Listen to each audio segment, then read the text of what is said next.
All righty, folks. One of the things that I love to do on Sunday mornings is introduce you to new faces with new stories. Who we have today? We have Harrison, aka Trade Better 99. If you are on my YouTube channel, you will know that Harrison or Trade Better 99 is always there showing love, support, not only for myself, but really for the community. So I thought it was time to learn about his story and maybe answer some of his questions. Harrison, thank you for being here this morning. Thank you so much for having me, Mr. Zuber. It's a real pleasure to have you or be Oh, here with absolutely, you. man.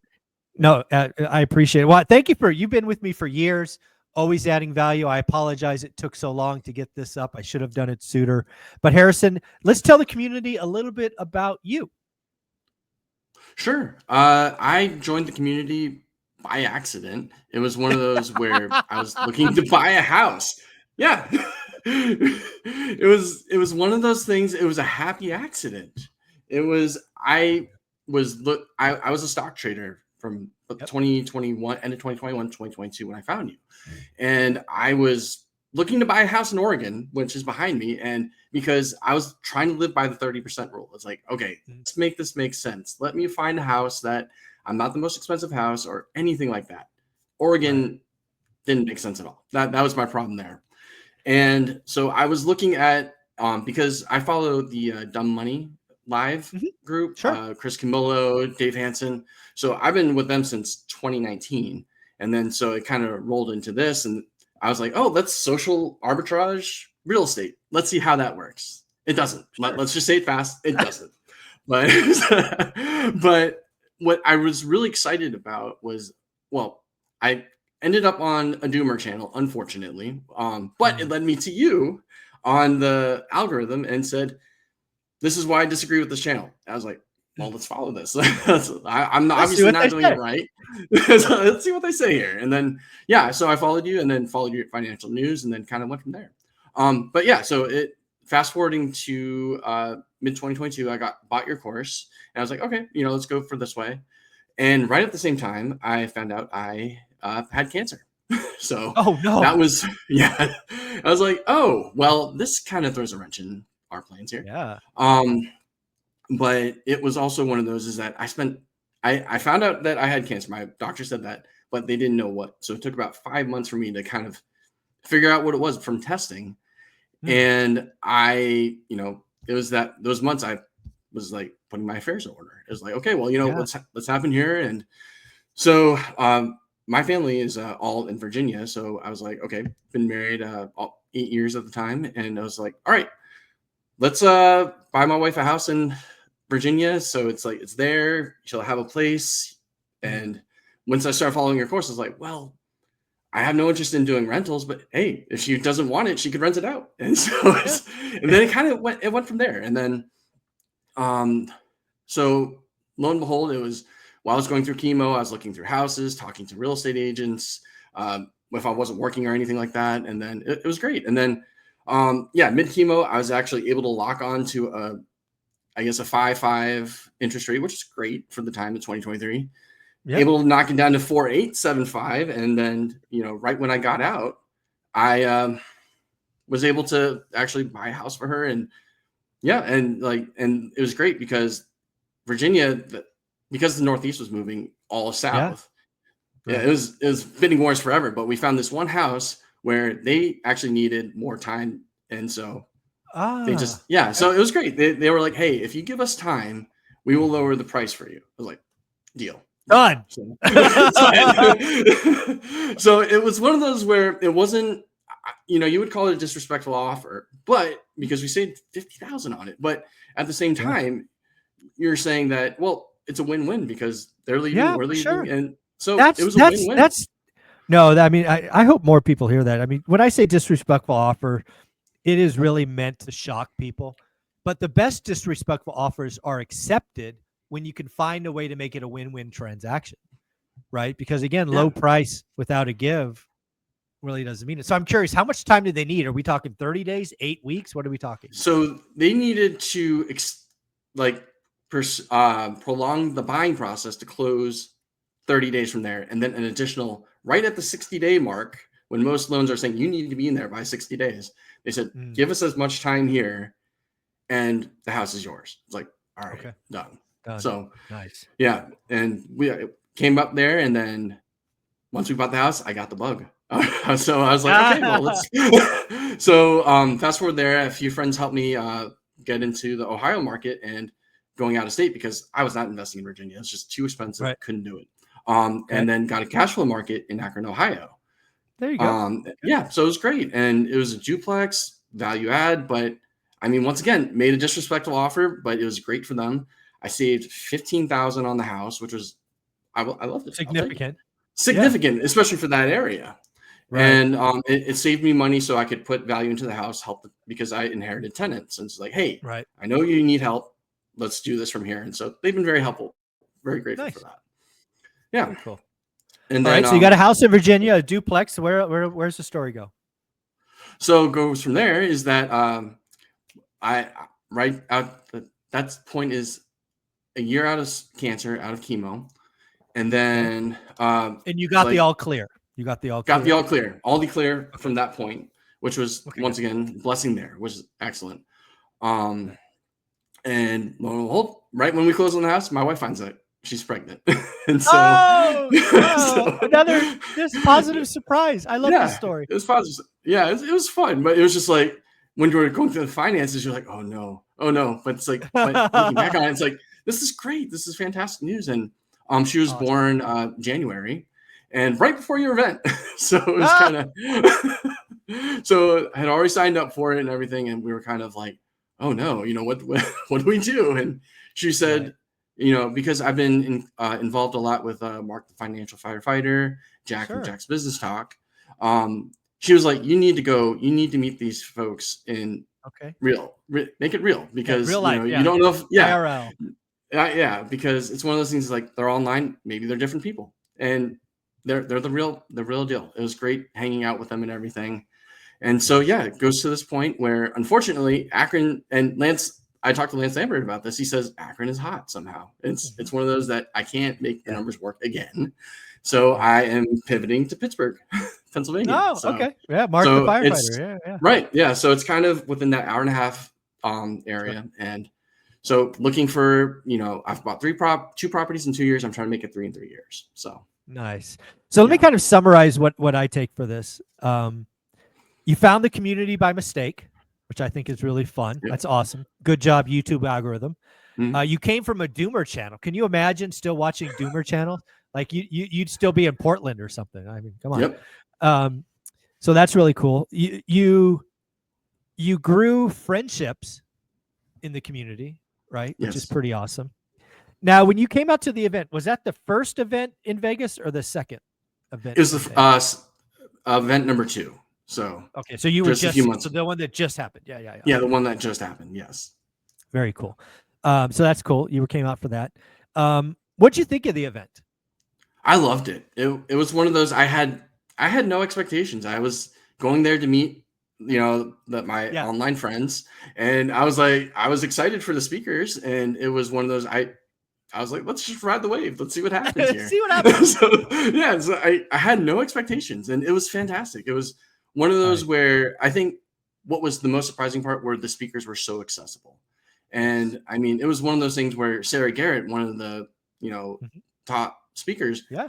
I spent an entire afternoon with her and her husband, like all of us together and just hanging out, talking about the whole, DC situation, because we're all very familiar, like with that market up there. And so it was great. These are situations that you don't have if you're only online. And I loved it. Yeah, I really, for a long time, I was like, do I really want to do events? We did the 50,000 celebration, which made total sense. From that event, we committed to last year, which is the one that you attended. And, putting on events, especially in-person events, is hard, right? Yeah. It's expensive, but hard. And I really spend the most time on the agenda.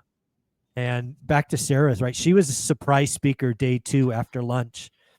It was a great story. She did a great job. And then all the speaker, other than Graham Stephan, right? Graham Stephan, the keynote of day 1, he kind of came in and left. Other than that one presentation, all the other speakers were there for the entire event. Right. Which really means a lot, right? And the other thing I want people to realize is I don't pay people to be there. I didn't even pay Graham, right? Graham didn't ask for a penny. It's just people in my community who want to give back, including Graham and his friend Alex, which I thought was a great addition on that first day. So I really love the community so much. It makes it reasonable to keep doing this, but I'm only committing 1 year at a time. Yeah, I mean, I give you a lot of credit because I saw you were running from spot to spot to spot of making sure everything was going well, and believe me, I give you a lot of credit that it went flawlessly. So I appreciate that. We are going to improve. Every year gets improved. This year, folks, we're going to add a sound curtain between the lobby and the area, and also a sound curtain upstairs, just because a lot of people get to talking and sometimes it drowns out. So again, we're always looking to improve. Next year, look for a sound curtain to dampen the sound a little bit. We'll see. If it doesn't happen, it doesn't happen. But I already went back to the silly saying, do I have to buy a sound curtain? How does this work? So anyways, well, yeah, Harrison, I know you came with some questions and I've just been riffing for a little bit. Why don't you take over and ask some questions? Sure. One of the biggest questions that I had, because now that I have a 2.5-month-old daughter, your plan was always for looking at 50 years. That's something that you've always been talking about, 50 years after. Yep. I was going to say, what do you imagine that 50 years looking like? So let's just keep everybody up to date. So yeah. I said on my very first video that I was creating this YouTube channel because I wanted to create something that outlived my physical body by 50 years. Right. I personally believe you die twice, once when your physical body goes, and then the second time when the last person says your name. So my target is people are still saying Michael Zuber 50 years after I'm dead and gone, which, oh, by the way, I hope is 50 years plus from now. So let's just, I'm not planning going anywhere soon. Let's just put that out there. But what do I imagine? I imagine that one rental at a time, the umbrella theme of one rental at a time is still talked about as the most certain way average Americans can get wealthy. One rental at a time for me is not about 1,000 or 100. It's about 4. It's about 10 rental properties. So it is my hope that one rental at a time is said fondly by your daughter, hopefully your daughter's daughters, about it changed our trajectory. Because again, 4 rental properties is not, you're not going to retire on 4 rental properties most of the time. But if you hold them for 30 years, your retirement will be completely changed. So the first thing I hope is one rental at a time, or ORAT, the acronym, is still spoken about as the way for most of us, the middle class, to get wealthy. I really hope that lands. Second, I hope getting to 4, right, becomes a mantra in and of itself, right? I hate that seemingly 2 years ago, it was always 1,000 or you're a complete loser, right? Grant Cardone always says, if you're not buying 32 units, you're a loser. That's just not true, right? So I hope people are saying, Zuber always said, get to 4, get to 4. If you get there, then, and you want to grow, get to 10. The other thing I hope happens is people realize that real estate investing is a skill. This is a big deal for me. I don't see real estate investing any different than learning a language, playing an instrument, learning a sport. It takes focus and daily execution, right? Get 1% better every day. And for me, that's a buy box, that's networking, right? That's the 7 rules of ORAT. So, it is my hope. And then lastly, I guess I'll throw this on top, and it's already happening in our school community. If I continue to do what I do in my giving way, that's cool. But you're already seeing there's another level of people going, hey, I want to give too, right? We got Jen, who's putting on an event in San Jose, Jen and Kenny. We've got 6 different masterminds, which, oh, by the way, I never attend. I have no intention of attending. But we've got 6 other people that give up an hour to 90 minutes to 2 hours of their week because they too want to push one rental at a time. So my big goal for this is one rental at a time continues long after I'm gone. That's what I hope happens. I love that. Yeah, that's one of the big things that I've already noticed. And that was also a great part about being at the event was it was not just the event being there, but afterwards when we all went out together. I mean, you were surrounded by 15 to 20 we wanted to say sharks, but these are people who are excited about what they're doing in real estate. Different backgrounds, who cares where they are from. But it was just, we were all in the same goal. And the most important part, we wanted to help each other. And that was like, I'm really excited about that. Yeah. Our school community, one rental at a time, right now is the thing I am most proud of. Best-selling book, all this money, all these units. I am most proud of our school community because I'm not even close to the number one contributor. My job at this point in the school community is to do a Sunday live. I'm now committed to doing that 8 a.m. on Sundays. But more importantly, making sure that there's no bad actors. And then I just let the community run.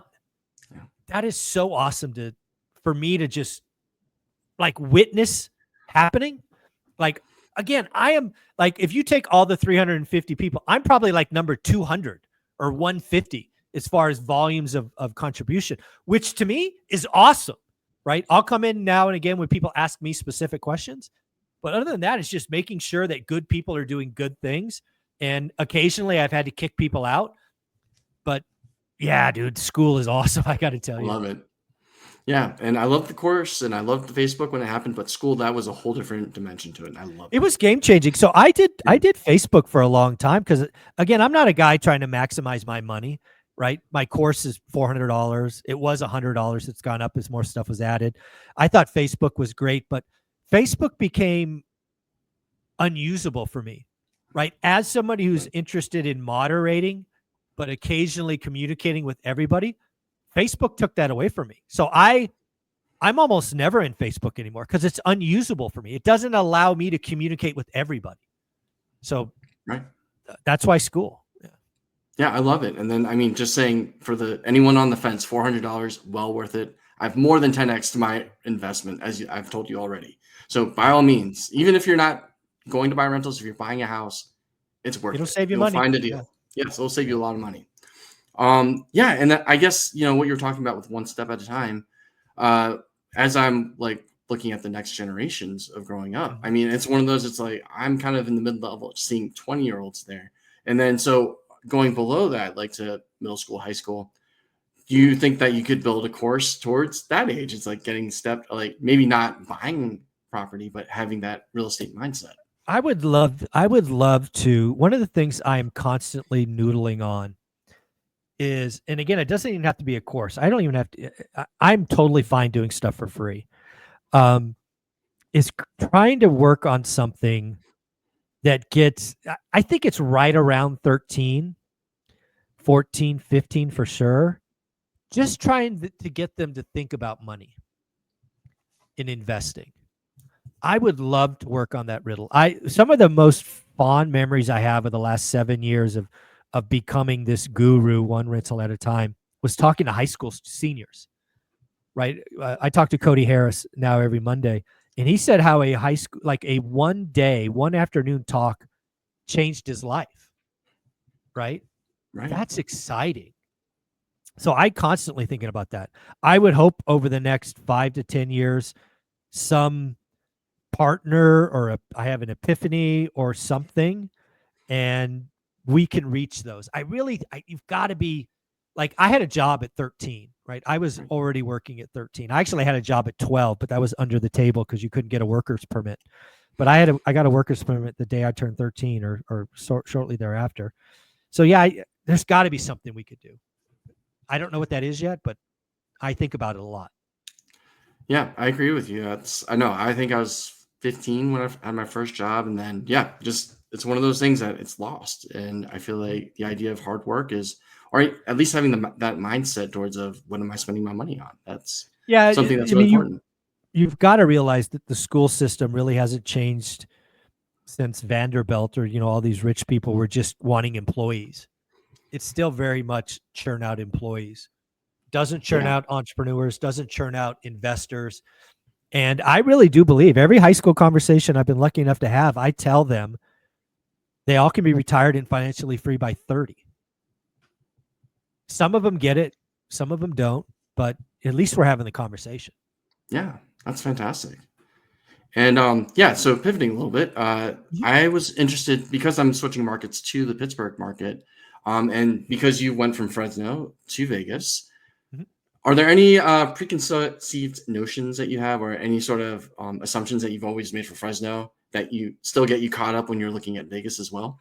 Yeah, it's really, I mean, again, right? Fresno, 20 years, kind of rules of thumb, all that stuff plays in. Right. You've really got to start from scratch. I mean, I did that Buying Vegas series, that 6-part episode. You really got to start from zero, right? So you still come to this knowing you have the skill, right? Learning Fresno and learning Vegas it's the same activity, but I struggle with trying to shortcut it. Like I remember as I was digging into Vegas, or Henderson, specifically Henderson, feeling like I had it wired after 3 or 4 weeks. I didn't. I just didn't. There was more to learn, and I was being both ignorant and arrogant at the same time. Um, you'll learn it faster, but you're not going to go from 6 months to 30 days. It might be Right. 6 months to 33 months. So don't rush it. Don't shortcut the work. The end goal is still the same, is to learn what average is and then go do good or great deals. And it just takes time, man. Even for me, right? The guy who created all this stuff, it probably took 90 days for me to really articulate what an average deal is. So yeah, don't rush yourself. Yeah, I'm at day 45 right now, and I still catch myself saying things. It's like, Yes. oh yeah, the insurance is the same. No, not the same. Or it's No, like, not the same. No. not the same. Not the same. Yeah.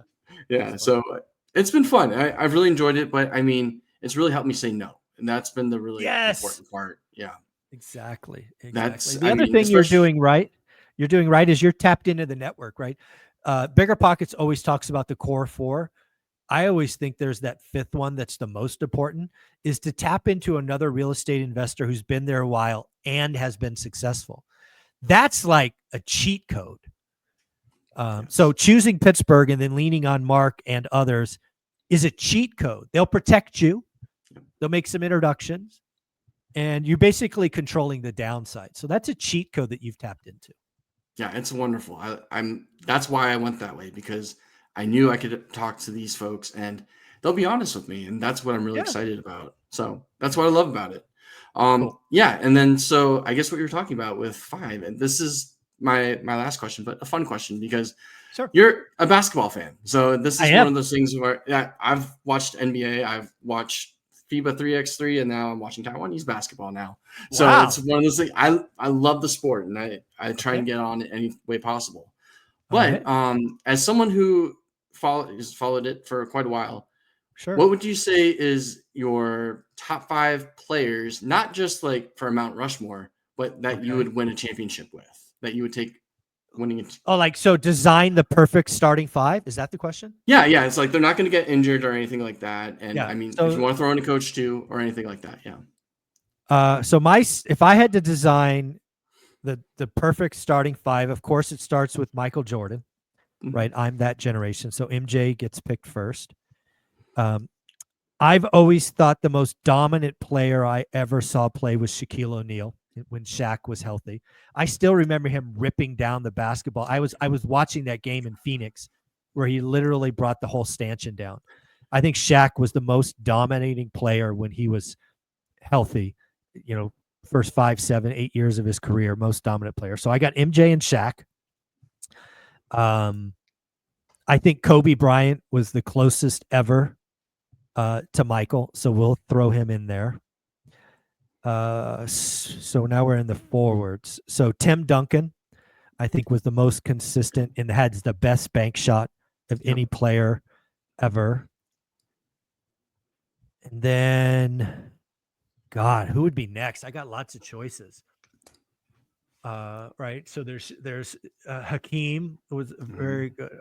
So Shaq Oh, at the yeah. center, Duncan. I could put MJ at the small forward, Yep. Kobe.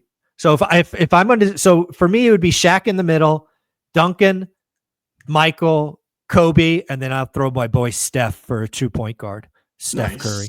Nice. Yeah, that's Not how gonna I go got wrong Steph. there. Yeah, I'm gonna throw it. MJ might get mad at me as a forward, but I don't care. I've got to work Steph Curry in there. the best shooter to ever live is going to be on the starting five. I love it. I've never had anybody ask me that question before. I mean, I it's interesting because you always talk about it's like how you love the Warriors and you're just a big basketball fan. So I was just like, I got to know. Yeah. You know who I would put as coach? Yeah. I hope he gets better. Is Greg Popovich. Ooh. I think Greg Popovich has been one of the best, most fundamental basketball coaches. Right, what he did with the San Antonio Spurs, going from David Robinson to Tim Duncan, Manu Ginobili, all those guys, Tony Parker. You know, you can't go wrong with Phil Jackson. But I actually think what Pop did with the collection of assets he had, it's pretty hard to go wrong when you got MJ and Kobe and Shaq. Right. I mean, you know, the triangle, all of that. Okay, I get it. I think Pop was a better fundamental basketball coach, in my opinion. I love that. That's excellent.